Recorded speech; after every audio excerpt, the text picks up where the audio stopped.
로마서 강해를 한 지 몇 주가 됐는데 이제 8장까지 왔습니다. 바울은 로마서 1장부터 8장까지 복음에 관해서 쭉 설명을 다 한 후에 이 1장부터 8장까지가 복음의 핵심입니다.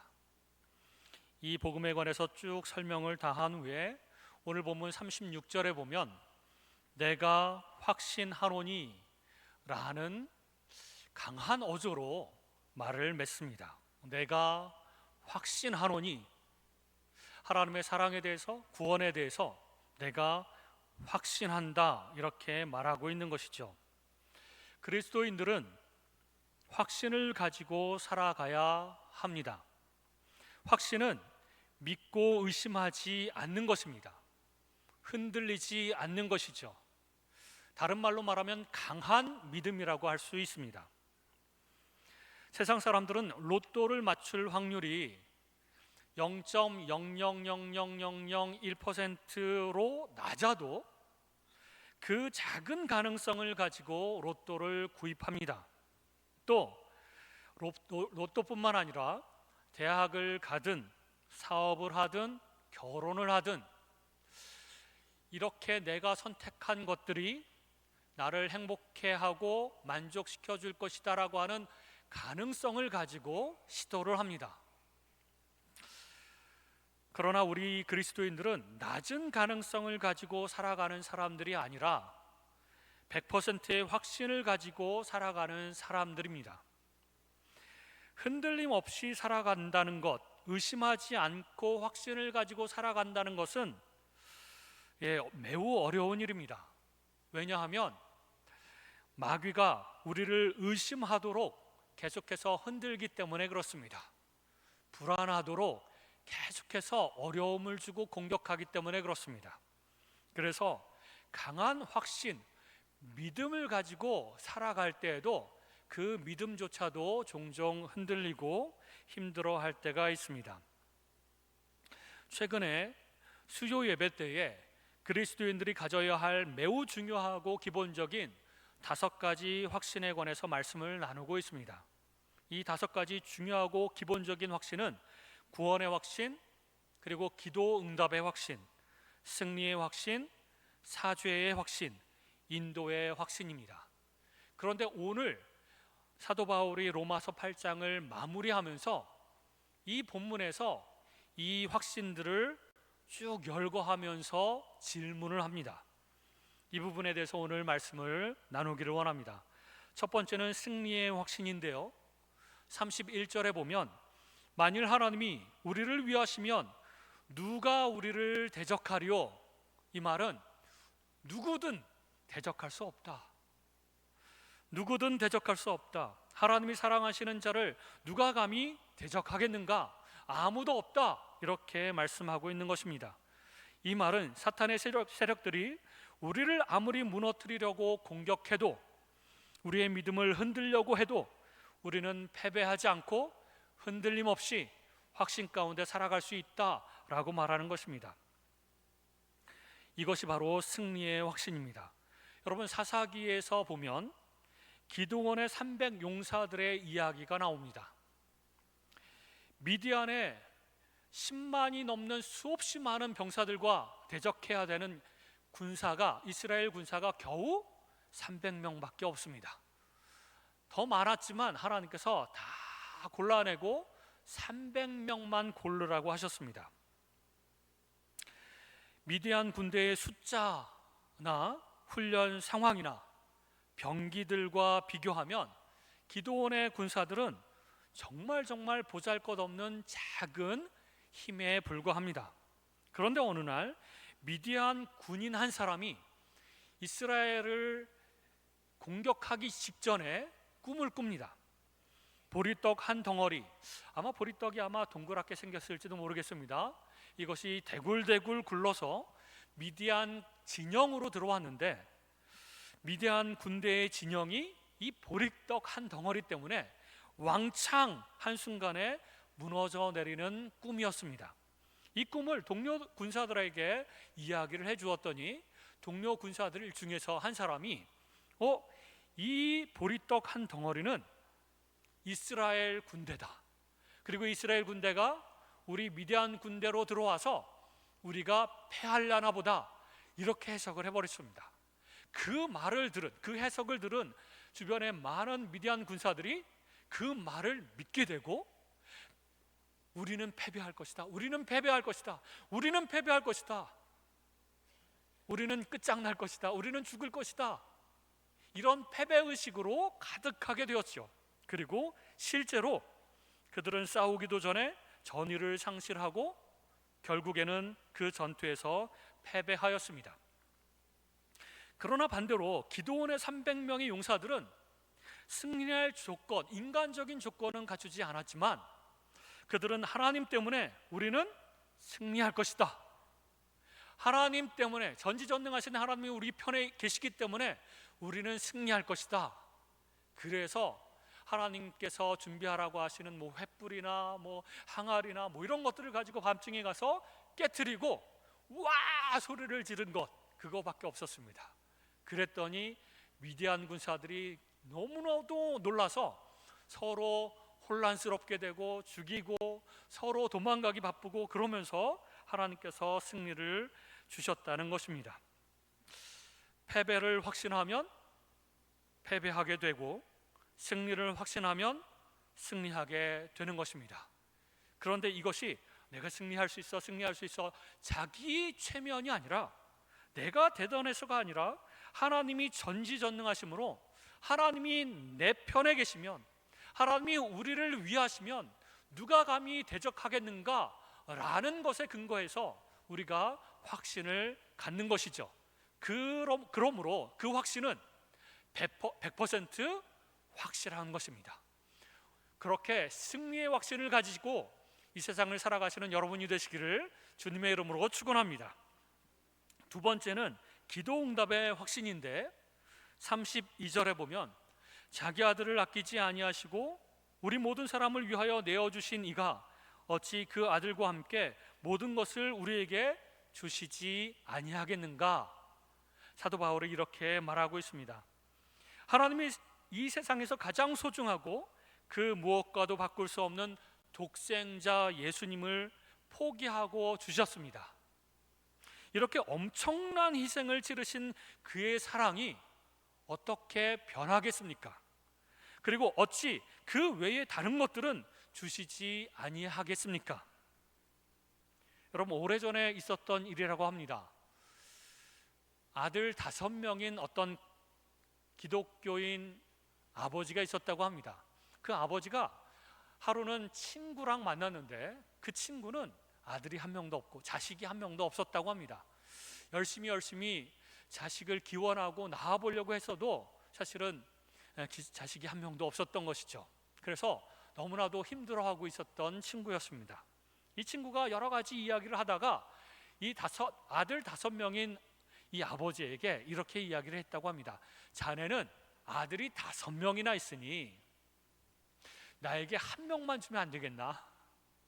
제발 한 명만 주면 내가 정말 정성으로 잘 키워내겠네. 나에게 너무나도 힘들기 때문에 그러니 제발 나에게 한 명만 달라. 이렇게 이야기를 했다고 합니다. 그랬더니 딱한 사정을 보면서, 이 친구를 보면서, 그래, 내가 하나 주겠네. 자네가 정말 정성으로 잘 키울 것이라고 말한다면 내가 5명 중에서 한 명을 줄 테니 기다리고 있게나. 그리고 헤어졌습니다. 그리고 그날 이제 집에 돌아와서 밤중에 잠자고 있는 이 5명의 아들을 하나씩 쳐다봤다고 합니다. 누구를 줄까? 이 5명의 아들 중에서 누구를 줘야 될까? 이렇게 차근차근 보는데 장남을 딱 보더니 이 장남은 듬직하고 장남이라서 줄 수가 없을 것 같은데, 두 번째 아들은 이 아들은 참 똑똑하단 말이야. 공부도 잘하고 미래에 희망이 있고 이 아들은 아까워서 줄 수가 없고, 세 번째 아들은 딱 보니까 자기 닮아서 미남이라서 내가 아까워서 줄 수가 없다. 이 아들만큼 내가 데리고 있어야 되겠다 생각하고, 넷째 아들을 딱 보니까 넷째 아들은 너무너무 연약해서 병치레를 많이 하고 너무너무 불쌍해 보이더라고 합니다. 그래서 이 아들은 너무 불쌍해서 내가 줄 수가 없겠다.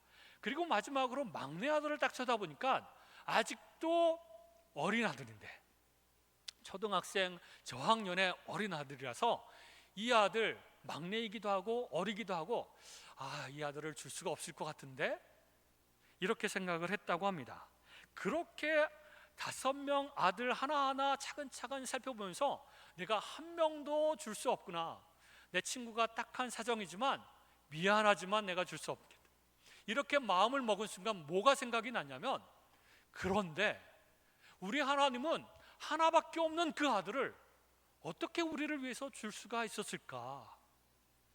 우리를 아무리 사랑한다고 할지라도 딱 하나밖에 없는 우주보다도 더 귀한 그 아들을 죽음으로까지 몰아내면서 어떻게 하나님께서는 우리에게 그 아들을 줄 수 있었을까? 이것을 깨닫는 순간 하나님의 사랑을 너무너무 깊이 깨닫게 되었다고 하는 것이죠. 가장 귀한 걸 내어놓은 사람은 덜 귀한 것쯤은 쉽게 내어놓을 수 있다고 합니다.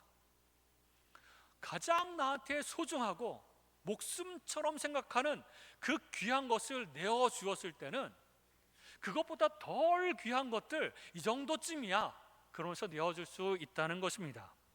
하나님에게 가장 귀한 독생자 예수를 우리에게 주셨는데, 그것보다 덜 귀한 말씀 한 번으로 뚝딱 만들어낼 수 있는 수없이 많은 이 세상의 물질들은 하나님께 그렇게 귀한 것이 아닐 수 있습니다.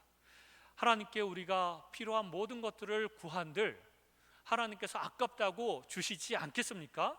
가장 귀한 아들도 주신 분인데, 그러므로 하나님께서는 우리가 필요한 것이라면 모든 것을 다 들어 응답해 주신다라는 것이죠. 그런데 그리스도인들 중에서 하나님께서 내 기도에 응답하시지 않는다는 생각에 실망하고 섭섭해하는 분들이 가끔 계십니다. 제가 수요 예배 때도 말씀드렸지만 하나님께서는 100% 우리의 기도에 응답하신다는 것입니다. 근데 어떤 분들이, 목사님, 저는 기도를 아무리 해도 하나님께서 응답하지 않으시던데요? 라는 분이 있습니다. 수요 예배 때 말씀드렸는데, 하나님의 응답은 3가지 응답이 있습니다. 첫 번째는 예스, 기도하자마자 내가 당장 들어주겠다, 예스라는 응답이 있고, 두 번째 노, 안 된다, 그거는 안 된다, 아무리 기도해도 안 된다. 왜냐하면 그것이 너에게 유익하지 않기 때문에 그렇다, 너를 위해서 이것만큼은 위험하기 때문에 들어줄 수가 없다. 이것도 기도 응답입니다. 세 번째는 wait, 기다려라, 내가 들어주긴 할 텐데 지금 당장은 아니다, 시간이 걸려서 나중에 들어주겠다. 이렇게 3가지 응답이 있다고 말씀드렸습니다. 하나님의 응답은 좀 종류는 다르지만 우리가 기도하는 모든 기도에 대해서 이렇게 응답하십니다. 우리가 비록 마음에 안 드는 방식으로 응답하신다고 할지라도 응답하시는 것은 응답하시는 것입니다. 그러므로 내가 기도하는 것, 모든 기도를 하나님이 듣고 계시는구나, 내 형편을 다 알고 계시는구나, 그리고 내가 기도하면 우리 아버지, 우리 하나님 아버지는 내 기도를 들으시고 곰곰이 생각하시고 다 응답하신다 라고 하는 것이 기도 응답의 확신입니다. 그런 확신을 가지고 살아가시기를 주님의 이름으로 축원합니다. 근데 반대로 이런 분들도 있습니다. 내가 공짜로 구원 얻은 것만도 감사한데, 내가 거저 천국에 가는 것도 감사한데 어떻게 하나님께 이거 해달라 저거 해달라 요청할 수 있겠냐며 미안해 하시는 분들도 있습니다. 그래서 이런 분들은 기도를 잘 안 하십니다. 뻔뻔하게 내가 이런 것도 요구할 수 있겠느냐라고 하시는 분들도 있다는 것입니다. 여러분, 미안해하지 않으시기 바랍니다. 하나님 아버지께서는 자녀들이 필요한 모든 것들을 구하기를 원하십니다. 구하지 않으면 나를 친아버지로 생각하는 거 아니야? 아닌 거 아니야? 혹은 나에게 뭔가 나를 어려워하는 거 아니야? 이러면서 하나님께서 오히려 섭섭해 하십니다. 필요한 것들은 땡깡을 부리는 것처럼 하나님께 다 요구하십시오. 그것을 하나님께서는 다 100% 응답해 주실 것이며 또 응답해 주기를 원하시는 것입니다. 하나님은 우리의 성화에 필요한 것이라면, 우리가 점점 거룩하게 변해가는 것에 필요한 것이라면 뭐든지 아낌없이 주고 싶어 하시는 것입니다. 그러므로 염치 없이 내가 이런 것까지 어떻게 요구해? 라고 하시는 분들이 혹시나 있다면 그런 생각을 접으시고, 하나님께서 우리의 아버지가 되심으로 내가 담대하게 나가서 뭐든지 기도하겠다 라고 생각하시기 바랍니다. 여러분, 그렇다면 우리가 조금 기도하면 조금 응답하시겠고 100%다 응답하시니까, 많이 기도하면 어떻게 되겠습니까? 그 모든 것을 다 100% 응답해 주신다는 것입니다. 그러므로 여러분, 조금 기도하는 게 좋겠습니까? 많이 기도하는 게 좋겠습니까? 여러분, 많이 기도하시는 기도의 사람이 되시기를 주님의 이름으로 축원합니다. 우리의 기도는 100% 응답하십니다. 100%. 그것이 바로 기도 응답의 확신입니다. 세 번째는 죄 용서의 확신인데요, 오늘 본문 33절에 보면 누가 능히 하나님께서 택하신 자들을 고발하리요, 의롭다 하신 이는 하나님이시니 누가 정죄하리요, 이렇게 말하고 있습니다. 하나님이 우리를 택하시고 죄를 용서해 주셨는데 누가 감히 우리를 보고 죄가 있느니 없느니 하고 따질 수가 있겠는가? 아무도 그럴 수 없다라고 말씀하는 겁니다. 하나님이 우리를 의롭다고 인정하시는데 누가 우리를 죄인이라고 공격할 수 있겠는가? 아무도 없다는 것입니다. 그러므로 여러분, 다른 사람을 정죄하거나 공격하지 마십시오. 그리고 다른 사람이 나를 또 정죄하고 공격한다고 해서 무너지지 마십시오. 하나님께서 이미 알죠. 우리가 죄인이라는 것도 다 알고 지금도 여전히 죄를 짓고 있다는 것도 알고 있습니다. 그럼에도 불구하고 의롭다고 칭하여 주시고, 그리고 너의 죄를 위하여 내가 다 대가를 치르셨다라고 말씀해 주셨습니다. 얼마나 감사한지요. 하나님의 은혜가 넘치는 것입니다. 그러므로 죄책감을 갖고 살아가지 마시기 바랍니다. 심지어 사탄은 끊임없이 우리에게 죄책감을 불러일으킵니다. 우리의 죄는요, 나도 알고 사탄도 알고 우리 하나님도 아십니다. 사탄이 얼마나 잘 알겠습니까? 그 사탄은 나는 네가 작년 여름에 무슨 죄를 지었는지 다 알고 있다 그러면서 속삭이고 그러면서 죄책감을 불러일으키려고 합니다. 우리를 흔들려고 하는 것이죠. 그때 오늘 본문 34절에 보면 죽으실 뿐 아니라 다시 살아나신 이는 그리스도 예수시니 라고 말씀하시면서 우리 죄를 위해 죽으시고 부활하신 예수 그리스도를 보라는 것입니다. 죄책감이 들 때마다 예수님께서 내 죄를 위해서 다 대가를 치르셨다라고 하는 것을 상기하라는 것입니다. 기억하라는 것이죠. 그리고 또 죄를 짓거든 하나님 앞에 나가서 회개하라는 것입니다. 회개할 때 하나님께서 용서해 주실 뿐만 아니라 우리를 정결하게 해 주십니다. 몇 퍼센트? 한 50% 용서해 주시고 50%는 벌 받아라 그러면서 징계를 하시나요? 징계를 위해서, 우리의 성화를 위해서 징계를 하실 때도 있습니다. 그러나 모든 죄는 하나님 마음속에서 100% 용서해 주십니다. 믿으시기 바랍니다. 우리는 죄를 지어도, 앞으로 계속해서 미래에 죄를 지어도 하나님께서 100% 용서해 주신다. 하나님 앞에 나아가서 회개하면 다 용서받는다. 그러므로 1%도 나는 지옥 갈 확률이 없다라고 생각하며 살아가야 됩니다. 그것이 강한 믿음, 확신입니다. 네 번째는 구원의 확신이라고 할 수도 있고 하나님 사랑의 확신이라고도 할 수 있습니다. 믿음이 좋은 사람이라고 할지라도 무서운 시험이 덮치면 평안할 때 가졌던 확신이 흔들릴 때가 있습니다. 흔들릴 때가 있죠. 불안할 때가 있습니다.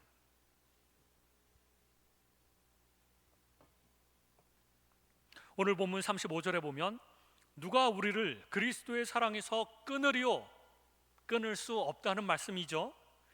환난이나 곤고나 핍박이나 기근이나 적신이나 위험이나 칼이라, 그런 위협들도 우리를 그리스도의 사랑에서 끊을 수 없다라고 말씀하는 겁니다. 이것들은 세상에서 우리를 위협할 수 있는 너무나도 무서운 것들입니다. 이런 일들을 당한다면 강한 믿음의 소유자들도 불안하기도 하고 믿음이 흔들릴 때가 있습니다. 그러나 그럴지라도 우리를 그리스도의 사랑에서 끊어낼 수 없다라고 말씀하는 것이죠. 환난은 원어로 보면 타작기라고 하는 말입니다. 우리나라로 말하면 도리깨 같은 것이죠. 농사를 짓고 수확한 것들을 마구마구 때려서 그 껍질을 벗기는 것이죠. 그럴 정도로 우리를 마구마구 치는 육체적인 고난을 상징합니다. 그리고 공고는 정신적인 고통, 그리고 핍박은 노골적인 박해, 기근은 굶주림이고 적신은 헐벗음입니다. 그리고 위험은 여러 가지 사고들을 말하고 사고 나는 것들을 말하죠. 칼은 전쟁을 의미합니다. 여러분, 실제로 로마 시대에 많은 성도들이 이러한 고난을 당하며 죽어갔습니다.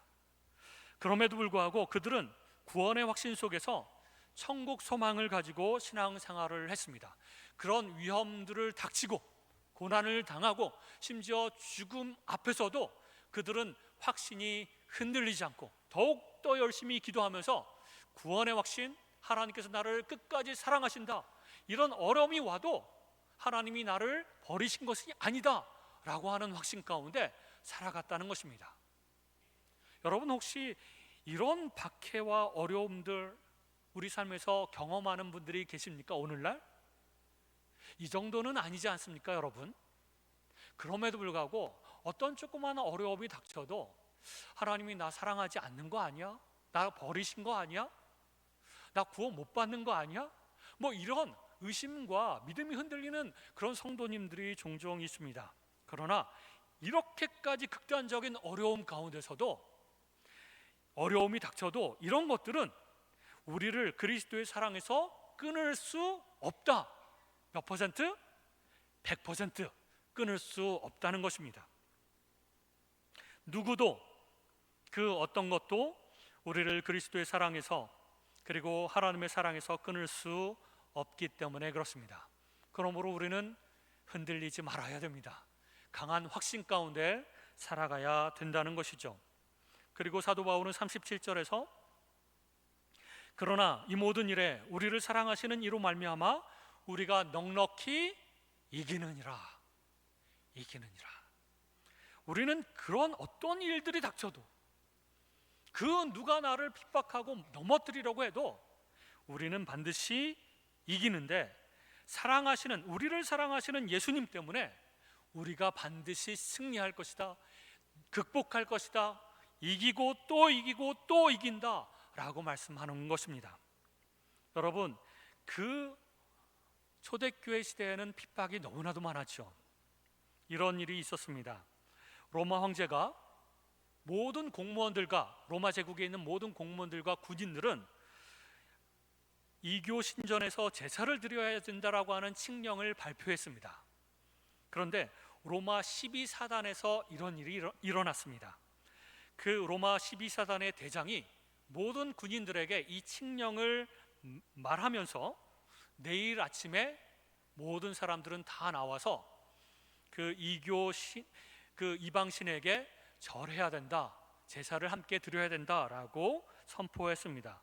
그런데 이 12사단에는 40명의 군인들이, 로마 군인들이 어느덧 신앙을 가지고 그리스도인이 되어 있었습니다. 신실한 그리스도인이 되어 있었죠. 그랬더니 이 40명의 그리스도인이 대장에게 찾아가서 우리는 절할 수 없습니다, 우리는 제사 드릴 수 없습니다 라고 거부 의사를 밝혔습니다. 그랬더니 이 대장이 너무나도 화가 나서 그렇다면 너희들은 로마의 법에 따라서 죽을 수밖에 없다.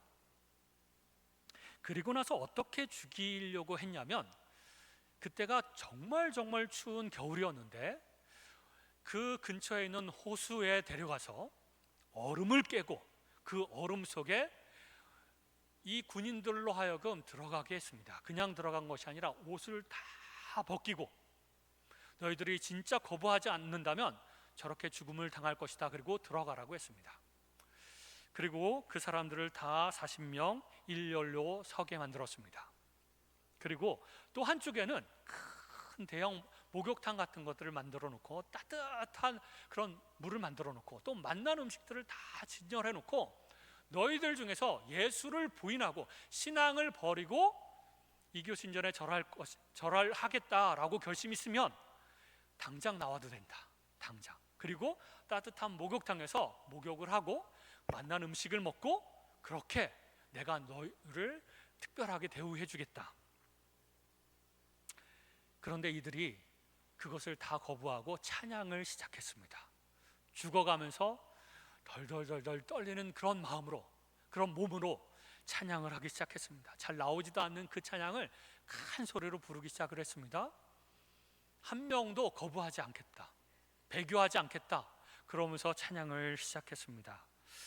점점 추워지고 몸은 점점 얼어가고 그 내부에 있는 장기까지 점점 얼어 죽어가는 상황이었습니다. 그래서 찬양도 점점 소리가 작아졌죠.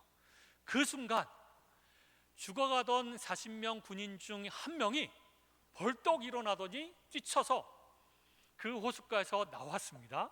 그리고 그 목욕탕으로 달려갔습니다. 자기는 예수 믿지 않겠습니다. 배교하겠습니다. 이방 신전에 제사하겠습니다. 그렇게 소리를 지르면서 나왔습니다. 그러더니 이 40명의 사람들, 신앙으로 죽음을 각오하고 찬양을 불러가면서 죽어가는 이 사람들을 지켜보던 그 중간급 장교 하나가 그 모습을 계속해서 쳐다보더니 이 한 사람이 뛰쳐나가자마자 자기 옷을 다 벗기 시작을 했습니다. 그리고 그 비어있는 한 사람, 그 비어있는 장소에 자기가 들어갔습니다. 그리고 자기도 함께 나머지 그리스도인들과 함께 장렬히 최후를 맞았습니다. 그 사람들 가운데 신앙, 그리고 믿음에 대한 확신, 그 하나님에 대한 그 신앙, 천국에 대한 확신, 이것을 어떤 어려움이, 어떤 박해가 와도 버리지 않겠다. 나를 하나님의 사랑에서, 나를 그리스도의 사랑에서 끊을 수 없다. 이런 위협이 내 신앙을 버리게 할 수 없다라고 고백하면서 그렇게 죽어간 것이죠. 서머나 교회의 감독이었던 폴리갑이라고 하는 사람도 화형 직전에 그 로마의 호민관이 네가 예수를 믿지 않는다라고 고백만 하면 죽이지 않겠다. 여러분 한번 생각해 보십시오. 이것이 어쩌면 유혹이 될 수도 있습니다. 지금은 당장 마음속으로 믿어도 말로만이라도 예수 믿지 않는다라고 하면 죽지 않습니다. 그리고 나중에 집에 가서 다시 예수 믿으면 되지 않겠느냐라고 생각할 수도 있지 않겠습니까? 그런데 그때 서머나 교회의 감독이었던 폴리갑은 이렇게 고백합니다. 내 인생 86년 동안 주님은 나를 한 번도 모른다고 하시지 않았는데 내가 어찌 나의 주인이신 그리스도를 모른다라고 부인하겠는가? 그러면서 스스로 그 화형의 장작더미에 올라가서 죽음을 맞이하였습니다. 여러분, 이렇게 초대교회는 수없이 많은 극단적인 핍박과 고난이 있었습니다. 위협이 있었습니다. 그럼에도 그런 위협들은 우리를 하나님의 사랑에서, 그리스도의 사랑에서 끊어낼 수가 없었고 믿음을 버리게 할 수 없었던 것입니다. 사도 바울의 시대처럼 우리가 그런 극단적인 고난과 핍박을 받는 것은 아니지만 사탄이 우리의 믿음을 흔들어대는 어려운 상황에 있습니다. 경제적인 어려움도 찾아오기도 하고 또 우리 육신의 중한 병이 찾아오기도 하고 또 인간관계의 어려움이 닥치기도 하고 수없이 많은 종류의 어려움들이 우리 삶 가운데 있습니다. 그러나 그것이 우리 삶 가운데, 우리 믿음 가운데 위협이 될 수 없습니다. 우리는 비록 힘없는 양들이지만 전지전능하신 하나님께서 우리를 붙들고 가시는 한 우리의 삶은 100% 확실히 보장된 삶입니다. 천국이 보장될 뿐만 아니라, 구원이 보장될 뿐만 아니라 하나님의 사랑이 100% 보장된 삶이라는 것입니다. 그러므로 여러분, 조그마한 그 의심조차도 거두고 하나님의 인도하심을 강하게 확신하며 살아가시기 바랍니다. 우리가 기도하는 모든 기도는 100% 응답된다라고 하는 확신 가운데 살아가시기 바랍니다. 우리의 구원은 취소될 수 없다라고 하는 확신 가운데 살아가시기 바랍니다.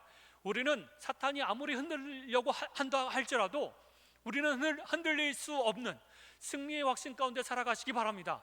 개인적으로 뿐만 아니라 우리 가정도 그렇고 우리 교회도 사탄이 흔들려고 공격하고 흔든다고 할지라도 흔들릴 수 없는 교회임을 확신하며 살아가시기 바랍니다. 사도 바울처럼 주먹을 쥐고 내가 확신하노니